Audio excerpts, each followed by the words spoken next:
عمران خان. دیکھا اس پہ کمنٹ ہم کر چکے ہیں. میں آپ کو ان شارٹ بتانا چاہوں کہ 100 اختلاف، شدید اختلاف.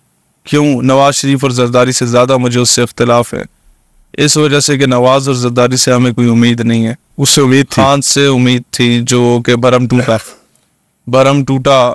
میں اس پہ بھی تنقید نہیں کروں گا کہ 1 کروڑ نوکریاں نہیں ملی، 50 لاکھ گھر نہیں ملے، کٹے پیدا ہوئے یا نہیں ہوئے، مطلب ہے کہ انڈوں سے مرغے نکلے نہیں. میں کسی چیز پہ تنقید نہیں کروں. چر تو دی ہے، یہ تو سیاسی جواب دے دیا آپ نے.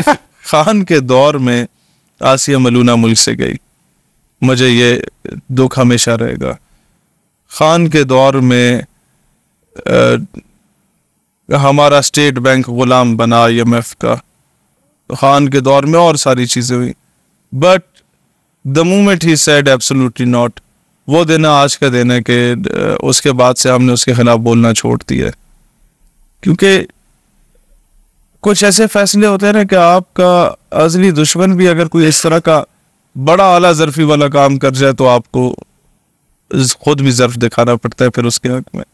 تو میں سمجھتا ہوں یہ خان کو ہمیشہ سہج رہے گا کہ اس نے اس قوم کو، اس کے شعور کو بیدار کر دیا کہ ہم ان کے بغیر بھی رہ سکتے ہیں، جس طرح وہ رہ کے دکھا رہا ہے. اور اللہ اسے ثابت قدم رکھے جیل میں. وہ اگر ڈیل نہ کرے تو اس سے قوم کو بڑا فائدہ ہے. ڈیل کر کے شاید وہ واپس آ جائے، اس کی پارٹی بچ جائے.